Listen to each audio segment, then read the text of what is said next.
नमस्कार दोस्तों, आज हम इस वीडियो में आपके साथ डिस्कस करेंगे टंगस्टन इनर्ट गैस वेल्डिंग के बारे में, जिसे हम टिग वेल्डिंग के नाम से जानते हैं। यह एक ऐसी वेल्डिंग प्रोसेस है जो फ्यूजन वेल्डिंग प्रोसेस के अंतर्गत आती है और इलेक्ट्रिक आर्क वेल्डिंग है जिसमें ये इनर्ट गैस वेल्डिंग के अंतर्गत आती है और एक नॉन प्रेशर वेल्डिंग है। अगर हम बात करें इस वेल्डिंग का इस्तेमाल इंडस्ट्रीज में इस वेल्डिंग को 1940 की दशक की शुरुआत में किया गया एल्यूमिनियम और मैग्नीशियम अलॉय की वेल्डिंग को करने के लिए, और इस वेल्डिंग को दूसरे नाम से भी जाना जाता है। वह नाम है gas tungsten arc welding, GTAW। अब बात करते हैं टंगस्टन इनर्ट गैस वेल्डिंग को करते समय हमें किस किस इक्विपमेंट की जरूरत होती है, इसकी वर्किंग किस प्रकार से होती है और इस वेल्डिंग के द्वारा हम कौन कौन से ज्वाइंट बना सकते हैं, इस वेल्डिंग के एडवांटेज क्या हैं, डिसएडवांटेज क्या हैं और एप्लीकेशन क्या है। तो विस्तार से चर्चा करेंगे आपके साथ ताकि आपके सभी डाउट इस वेल्डिंग से रिलेटेड वो सारे खत्म हो जाएं। तो सबसे पहले शुरुआत करते हैं। जो पहला इक्विपमेंट हमें चाहिए वो है पावर सोर्स। पावर सोर्स की अगर हम बात करें, टिग वेल्डिंग को हम AC और DC दोनों पावर सोर्स पे कर सकते हैं। जैसे कि बात करें DC के केस में हमारे पास DCSP मतलब कि डायरेक्ट करंट स्ट्रेट पोलैरिटी और DCRP direct current reverse polarity, मतलब कि दोनों ही पोलैरिटी पे इसको किया जा सकता है। और उसके बाद ACHF alternating current high frequency हमें चाहिए इस वेल्डिंग को करने के लिए AC पावर सोर्स पर, और ये जो हाई फ्रीक्वेंसी रहती है वो 0.3 से 30 मेगाहर्ट्ज तक रहती है। जब हम एल्यूमिनियम और मैग्नीशियम की वेल्डिंग करते हैं तो हम ACHF से करते हैं, और हाई फ्रीक्वेंसी हमें ऑक्साइड क्लीनिंग एक्शन में मदद करती है। अगर हम DCSP की बात करते हैं, डायरेक्ट करंट स्ट्रेट पोलैरिटी, इसमें हमारा जो इलेक्ट्रोड है वो नेगेटिव टर्मिनल के साथ जुड़ा होता है और जो वर्कपीस है वो पॉजिटिव टर्मिनल के साथ जुड़ी होती है। और DCSP का प्रयोग हम mild steel, stainless steel, copper और टाइटेनियम की वेल्डिंग के लिए प्रयोग करते हैं। और DCRP direct current reverse polarity, जिसमें इलेक्ट्रोड हमारा पॉजिटिव टर्मिनल के साथ और वर्कपीस नेगेटिव टर्मिनल के साथ जुड़ा होता है। जब हमें एल्यूमिनियम या फिर जो हैवीली ऑक्सीडाइज्ड एल्यूमिनियम कास्टिंग है उनकी वेल्डिंग करनी है तब इसका प्रयोग हम करते हैं DCRP का। और जो DCSP है इस केस में हमें ज़्यादा हीट जनरेट होती है वर्कपीस के आसपास, और जो इलेक्ट्रोड हमारा ज़्यादा हीट नहीं होता, कह सकते हैं वर्कपीस इसमें ज़्यादा हीट होता है, वर्कपीस पे ज़्यादा हीट जनरेट होती है। लेकिन जो DCRP है इस केस में जो ज़्यादा अमाउंट में हीट लिबरेट होती है वो इलेक्ट्रोड से होती है। तो कह सकते हैं कि जो करंट कैरिंग जो कैपेसिटी होती है डायरेक्ट करंट स्ट्रेट पोलैरिटी की, वो डायरेक्ट करंट रिवर्स पोलैरिटी के मुकाबले 10 गुना ज़्यादा होती है। अब बात करते हैं जो पावर सोर्स हम इसमें यूज़ करते हैं वो बेसिकली हम यूज़ करते हैं ट्रांसफॉर्मर कम रेक्टिफायर, और उसके अंदर जो वाटर फ्लो के जो सर्किट है, जैसे आप देखें water in and out, gas in and out, तो इसको हम ऑन और ऑफ कर सकते हैं। गैस टाइमर लगे होते हैं, एक कंट्रोल स्विच होता है, या तो वो हमारी जो वेल्डिंग टॉर्च है उसमें लगा होता है या फिर जो फुट स्विच होता है वहां से हम कंट्रोल कर सकते हैं। तो एक प्रकार से इसमें ट्रांसफार्मर कम रेक्टिफायर का इस्तेमाल करते हैं। उसके बाद आता है इनर्ट गैस सिलेंडर। ये जो आप देख रहे हैं ये जो सिलेंडर हम इसमें यूज करते हैं, सिलेंडर में अगर आप देखें यहाँ रेगुलेटर और फ्लो मीटर लगे हुए हैं। जो रेगुलेटर और फ्लो मीटर हम इसलिए यूज करते हैं कि फ्लो मीटर से जो गैस का फ्लो है उसे कंट्रोल किया जाता है, और गैस का फ्लो तकरीबन 0 से 50 लीटर प्रति मिनट तक हो सकता है। और जो रेगुलेटर है जिससे हम प्रेशर कंट्रोल करते हैं, वो जो गैस इसके अंदर होती है सिलेंडर में उसको कंप्रेस करके रखा जाता है तकरीबन 230 बार पर। तो प्रेशर रेगुलेटर की मदद से गैस के प्रेशर को भी मेंटेन किया जाता है। उसके बाद आता है इनर्ट या फिर सील्डिंग गैस। जो टंगस्टन इनर्ट गैस वेल्डिंग है इसमें हम जो सील्डिंग गैस यूज करते हैं, जो गैस हमारी सिलेंडर में फिल होती है, क्योंकि जो सील्डिंग गैस हम इसलिए यूज करते हैं क्योंकि टिग वेल्डिंग में हम कोई फ्लक्स यूज नहीं करते, तो वो जो कार्य है वो हम शील्डिंग गैस के द्वारा पूरा कर लेते हैं। और 3 तरह की अगर आप देखें आर्गन गैस का हम यूज़ करते हैं, जिसे हम AC और DC दोनों पर यूज़ कर सकते हैं। हीलियम AC और DC दोनों पर यूज़ कर सकते हैं। और जो कार्बन डाइऑक्साइड होती है सिर्फ हम DC पे यूज़ करते हैं। जो आर्गन गैस है इसको नॉर्मली ज़्यादा प्रेफर किया जाता है, क्योंकि इसमें जो वोल्टेज रहती है, जो आर्क वोल्टेज है वो कम रहती है। जो आर्क की स्टार्टिंग है आर्गन के केस में आसानी से हो जाती है, हमें स्मूथ आर्क एक्शन इसमें मिलता है। और दूसरी बात कि ये इकोनॉमिकल होती है। और जैसा इंपॉर्टेंट है कि गुड वेल्ड क्वालिटी हमें आर्गन में मिलती है, आर्क स्टेबिलिटी भी इसमें अच्छी होती है। और आर्गन को हम अगर हम बात करें एल्यूमिनियम और एल्यूमिनियम के अलॉयज में इसका यूज कर सकते हैं। टाइटेनियम के केस में जब टाइटेनियम की जो थिकनेस है वो 3 mm तक है, तो उस केस में प्योर आर्गन का इस्तेमाल किया जाता है तकरीबन 99.99%। अगर टाइटेनियम की थिकनेस हमारी 3 mm से ज़्यादा हो जाती है तो हम हीलियम गैस का यूज़ करते हैं।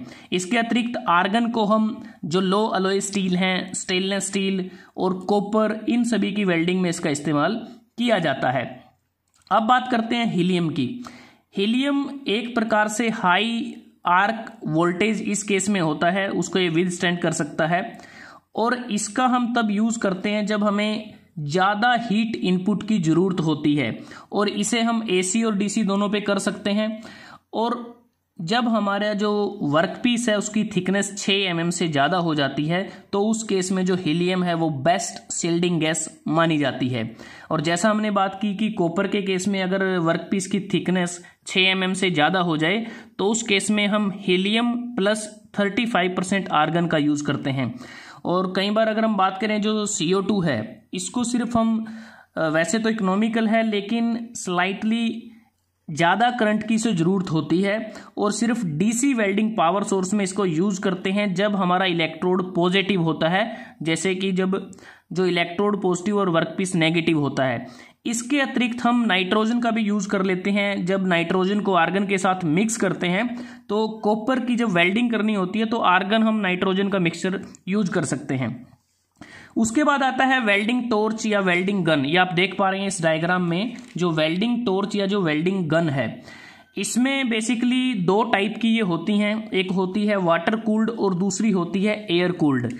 एयर कूल्ड वेल्डिंग गन का इस्तेमाल हम तब करते हैं जब हमारी जो current carrying capacity welding gun की 150 एम्पियर तक होती है, और उसके बाद हमारी जो वेल्डिंग टॉर्च हम यूज़ करते हैं 150 एम्पियर से ज़्यादा कैपेसिटी में, वो सभी वाटर कूल्ड होती हैं। और वो 50-50 एम्पियर के डिफरेंस पर मार्केट में अवेलेबल हैं। जैसे कि 200 एम्पियर की वेल्डिंग टॉर्च आप ले सकते हैं, 250 एम्पियर, 300 एम्पियर, 350 एम्पियर, तकरीबन आप 1000 एम्पियर तक ये ले सकते हैं। उसके बाद जो वेल्डिंग टॉर्च है, ये अगर हम मैनुअल वेल्डिंग करते हैं तो उस केस में इसके साथ हैंडल लगे होते हैं, और जब ऑटोमेटिक ऑपरेशन में इसको यूज किया जाता है तो उस केस में ये विदाउट हैंडल होती हैं। अब अगर हम बात करें जो वेल्डिंग टॉर्च है, इसका जो सबसे जो वीकेस्ट पार्ट होता है वो होता है गैस नोजल। क्योंकि जो गैस नोजल होता है वो सिरामिक मटेरियल का बना होता है, काफ़ी फ्रजाइल मटेरियल होता है, और जो आर्क हीट के कारण वो उसको ब्रेक हो सकता है, और जिसके कारण हमारी पुअर क्वालिटी वेल्ड बनती है। इसलिए हम मेटल नोजल का प्रयोग करते हैं ताकि ये जो प्रॉब्लम है ये ना आए। और जो केबल इसके साथ लगी होती है, जो इलेक्ट्रिकल केबल होती है, उसके अराउंड हमारा जो वाटर है वो सर्कुलेट करता है, कूल्ड वाटर और वार्म वाटर। उसके बाद अगर हम बात करते हैं इलेक्ट्रोड की, electrode tungsten inert gas welding में नॉन कंज्यूमेबल होती है, जो टंगस्टन की बनी होती है। 4 प्रकार की इसमें इलेक्ट्रोड हम यूज़ करते हैं। एक होती है प्योर टंगस्टन इलेक्ट्रोड, जिसकी जो टिप का कलर है वो ग्रीन होता है। उसके बाद 2 होती हैं थोरोटिड टंगस्टन इलेक्ट्रोड, जिसकी टिप येलो होती है। उसके बाद दूसरी होती है थोरोटिड टंगस्टन इलेक्ट्रोड, जिसकी टिप रेड होती है। येलो टिप वाली जो इलेक्ट्रोड होती है, इसमें 1% थोरियम ऑक्साइड होता है, बाकी टंगस्टन होता है। जो रेड कलर की जो टिप होती है जिस इलेक्ट्रोड की, उसमें 2% थोरियम ऑक्साइड होता है और बाकी उसमें टंगस्टन होता है। उसके बाद है जिरकोनिया एडिड टंगस्टन इलेक्ट्रोड, जिसकी जो टिप का कलर है वो ब्राउन होता है।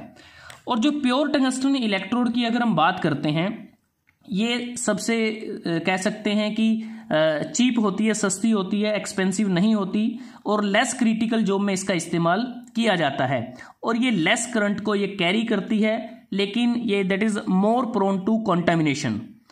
उसके बाद आती है जो थोरेटेड जो टंगस्टन इलेक्ट्रोड हम यूज़ करते हैं, 2 टाइप की हैं, जिसमें एक में 1% होता है हमारा थोरियम ऑक्साइड, दूसरी में 2% थोरियम ऑक्साइड होता है।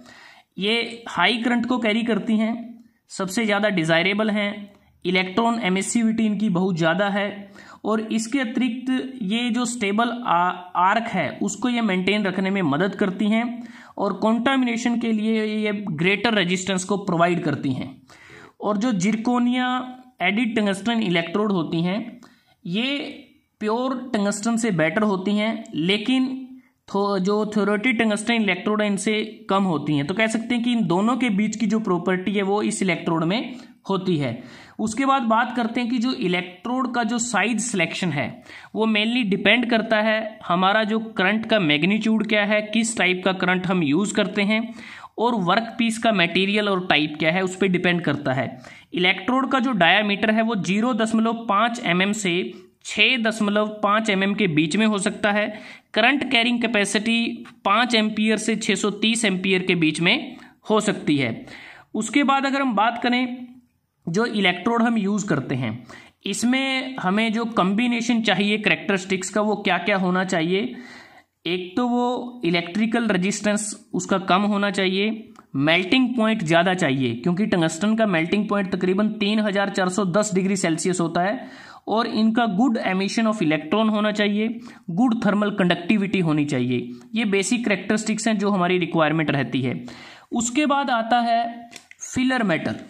अब फिलर मेटल हम यूज भी कर सकते हैं और नहीं भी, क्योंकि अकॉर्डिंग टू रिक्वायरमेंट है फिलर मेटल को यूज किया जा सकता है और नहीं भी किया जा सकता। और फिलर मेटल को जब हम यूज करते हैं तो उसको हमें वेल्ड पूल में उसको डिप करना होता है और फिलर मेटल की जो सिलेक्शन है वो मेनली डिपेंड करती है वर्क पीस की थिकनेस पर और वेल्ड ज्वाइंट के डिज़ाइन पर वो डिपेंड करती है। इसके अतिरिक्त जो फिलर वायर का डायामीटर जो 0.8 mm से 2.4 mm के बीच में होता है वो मेनली बेस मेटल की थिकनेस पर डिपेंड करता है, मतलब कि जो वर्क पीस की थिकनेस है उस पर वो डिपेंड करता है। और एक चीज़ हमेशा याद रखें, जब फिलर मेटल का हम यूज़ करते हैं, फिलर मेटल को यूज करते समय उसका जो एंड होता है, हीटेड जो एंड होता है, वो सील्डिंग गैस का जो ब्लैंकेट है उससे बाहर ना आए। और जब हम फिलर मेटल को या फिलर वायर को यूज़ करते हैं तो उस दौरान जो टंगस्टन इलेक्ट्रोड होती है उसको वेल्ड पूल से थोड़ा सा हल्के से डिस्टेंस पे वापस हम उसको रख सकते हैं। अब बात करते हैं कूलिंग वाटर सप्लाई। इस प्रोसेस में हमें कूलिंग वाटर की भी ज़रूरत होती है, हमें थोड़ा कूलिंग अरेंजमेंट को मेंटेन करना होता है। तो कूलिंग वाटर के लिए अलग से ये जो हमारा जो ट्रांसफॉर्मर कम रेक्टिफायर होता है इसमें सोलिनॉइड वाल्व लगे होते हैं जो हमारे कूलिंग वाटर की जो सप्लाई है उसका जो फ्लो रेट है उसको ये मेंटेन रखता है। तो अब बात करते हैं कि जो टंगस्टन इनर्ट गैस वेल्डिंग है इसमें जो वर्किंग है वो किस प्रकार से होती है। वर्किंग बहुत ही इंपॉर्टेंट है। टिग वेल्डिंग को मैनुअली भी किया जा सकता है और इसको ऑटोमेटिक भी किया जा सकता है। दोनों मोड इसके अवेलेबल हैं, मैनुअली भी और इसको ऑटोमेटेड मोड में भी किया जा सकता है। तो टिग वेल्डिंग में जो वर्किंग है वो इस प्रकार से है कि हमारी जो वेल्डिंग टॉर्च है या वेल्डिंग गन है इसमें जो नॉन कंज्यूमेबल टंगस्टन इलेक्ट्रोड इसमें जो लगा होता है वो उसको इस तरह से डिज़ाइन किया गया है कि जब हम उसको यूज़ करेंगे, क्योंकि इसमें कोलेट लगा होता है जिसमें हमारी जो इलेक्ट्रोड है वो फिट होती है, उसके अराउंड जो नोजल है जिससे सील्डिंग गैस बाहर आती है। और तो सबसे पहले हम आर्क को इनिशिएट करते हैं। जिस वर्कपीस को हमें वेल्ड करना है तो उस वर्कपीस के अगेंस्ट हम आर्क को इनिशिएट करेंगे।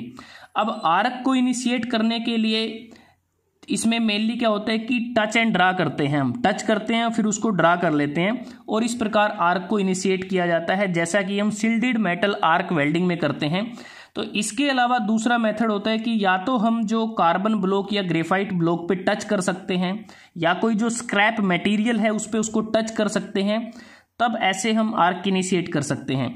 दूसरा, जब आप एसी वेल्डिंग की बात करते हैं तो उस केस में high frequency high voltage supply के द्वारा, मतलब कि जो फ्रीक्वेंसी होगी उस दौरान 100 किलो हर्ट्ज से 200 किलो हर्ट्ज के बीच में होगी, और जो वोल्टेज होगी वो 3000 वोल्ट से 5000 वोल्ट के बीच में होगी एसी वेल्डिंग के केस में, तब भी हम आर्क को इनिशिएट कर सकते हैं।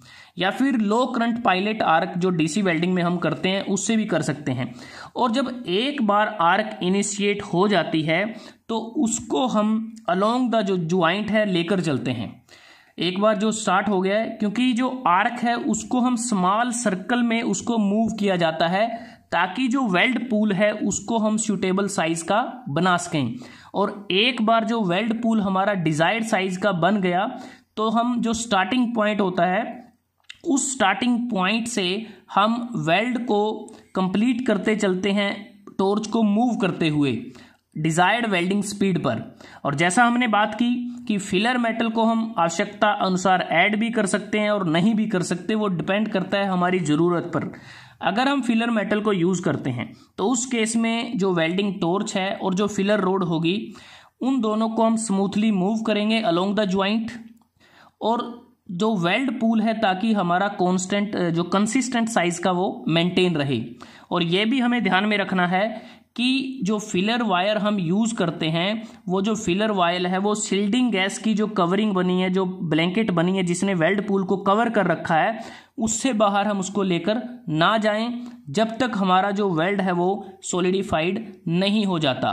क्योंकि अगर हम फिलर वायर को शिल्डिंग गैस के ब्लैंकेट या कवर से बाहर लेके गए तो उससे क्या होगा, हमारी जो ऑक्सीडेशन की पॉसिबिलिटी वो बढ़ जाएगी। तो इसके बाद जब हमारा वेल्ड कंप्लीट हो जाता है, सॉलिडिफिकेशन हो जाता है वेल्ड पूल में मोल्टन मेटल का, तो हमें डिजायर्ड शेप की वेल्ड बीड मिलती है और इस प्रकार हमारा वेल्ड कंप्लीट हो जाता है। लेकिन हमें इसमें ध्यान में रखना होगा जब हम वेल्डिंग करते हैं, जब मैनुअली वेल्डिंग की जाती है तो उस समय वेल्डिंग टॉर्च का जो इंक्लिनेशन होता है वर्क पीस के रिस्पेक्ट में वो 70 डिग्री से 80 डिग्री के बीच में हो सकता है। अगर ऑटोमेटेड वेल्डिंग की जा रही है तो उस केस में जो वेल्डिंग टॉर्च होगी या वेल्डिंग गन होगी वो वर्क पीस से 90 डिग्री पर होगी, परपेंडिकुलर होगी। और फिलर मेटल का जो इंक्लिनेशन रहेगा वो 10 डिग्री से 20 डिग्री के बीच में रहेगा और उसको हम वेल्डिंग टॉर्च से आगे उसको लेकर चलते रहेंगे। तो इस प्रकार से टिग वेल्डिंग में वर्किंग होती है। तो अब बात करते हैं कि टिग वेल्डिंग के द्वारा किस किस मटेरियल को वेल्ड किया जा सकता है।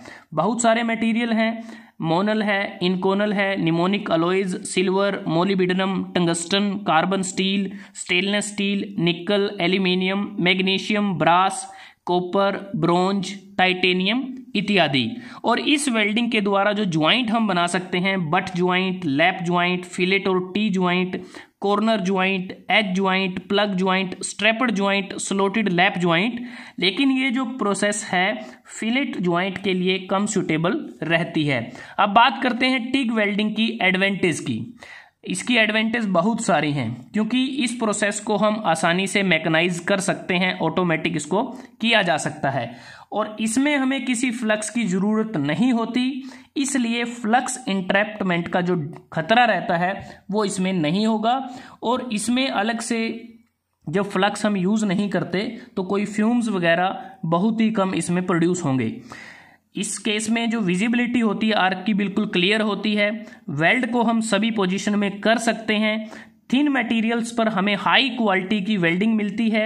डिसिमिलर मेटल्स को बड़ी आसानी के साथ एक दूसरे के साथ वेल्ड किया जा सकता है, जैसे स्टील को स्टेनलेस स्टील के साथ, ब्रास को कॉपर के साथ। तो इस प्रकार से हम वेल्ड कर सकते हैं अनलाइक मटेरियल्स को। प्रिसाइज कंट्रोल होता है वेल्डिंग हीट पर क्योंकि पूरी तरह से नियंत्रण रहता है, क्योंकि जो GTA जो टॉर्च होती है उस पर जो स्विच होता है उसके द्वारा कंट्रोल किया जाता है। अगर वो नहीं है तो फुट स्विच से वो कंट्रोल किए जाते हैं। स्मॉल टॉर्च है इसलिए इसको टाइट स्पेसिस में भी यूज कर सकते हैं, कोई स्पैटर इसमें नहीं बनता, बहुत ही क्लीन वेल्ड हमें मिलता है और हीट अफेक्टेड जोन इसमें बहुत ही कम होता है। तो जैसा हमने बात की हाई क्वालिटी जो वेल्डिंग होती है थिन मटेरियल की, तकरीबन अगर हम बात करें वो 0.125 mm से 3 mm तक थिक होता है, तो उसकी भी हम आसानी से वेल्ड कर सकते हैं। और इस वेल्डिंग के दौरान डिस्टॉर्शन कम होता है, स्मॉल हीट इफेक्टेड जोन होता है। अब इसके बावजूद इसकी बहुत सारी डिसएडवांटेज भी हैं, जैसे टंगस्टन अगर हमारे वेल्ड पूल में चला जाता है तो उसके कारण कुछ कंटामिनेंट्स आ जाते हैं, क्योंकि ये तभी होता है कि जब जो करंट होता है बहुत ज़्यादा करंट अप्लाई किया जाए या फिर इलेक्ट्रोड का डायमीटर कम हो जाए, तो ऐसे केस में टंगस्टन का इंक्लूजन वेल्ड मेटल में हो जाता है। उसके बाद जो फिलर रोड है, अगर बाई चांस हमारी इनर्ट गैस के शील्ड से बाहर चली जाती है तो उस दौरान भी हमारा वेल्ड मेटल कंटामिनेंट्स आ सकते हैं, ऑक्सीडेशन की पॉसिबिलिटी बढ़ सकती है। इक्विपमेंट की कॉस्ट ज़्यादा है, और दूसरी बात कि इसमें हमें जो इलेक्ट्रोड तो नॉन कंज्यूमेबल होती है जो टंगस्टन की बनी है, बट फिलर मेटल को या फिलर रोड को अलग से यूज करते हैं, जिसके कारण हमारी जो वेल्डिंग स्पीड है वो कम हो जाती है। और ये जो प्रोसेस है शिल्डेड मेटल आर्क वेल्डिंग और मिग वेल्डिंग के कंपैरिजन में स्लो होती है, और इस वेल्डिंग को करने के लिए हमें स्किल की ज़रूरत होती है। एक स्किल्ड वेल्डर हमें चाहिए, बिल्कुल उसकी कंसंट्रेशन अच्छी हो, पेशेंस उसका अच्छा हो, तो ऐसी स्किल की हमें ज़रूरत होती है। एक स्लो वेल्डिंग प्रोसेस है, और इस वेल्डिंग के द्वारा जो लॉन्गिट्यूडनल जो सिम्स होती हैं, थिन वाल्ड जो स्टेनलेस स्टील मटेरियल या फिर अलॉय स्टील के जो प्रेशर पाइप्स होते हैं या ट्यूब होती हैं, उनकी जो लॉन्गिट्यूडनल सिम है उसको इसमें आसानी से वेल्ड कर सकते हैं।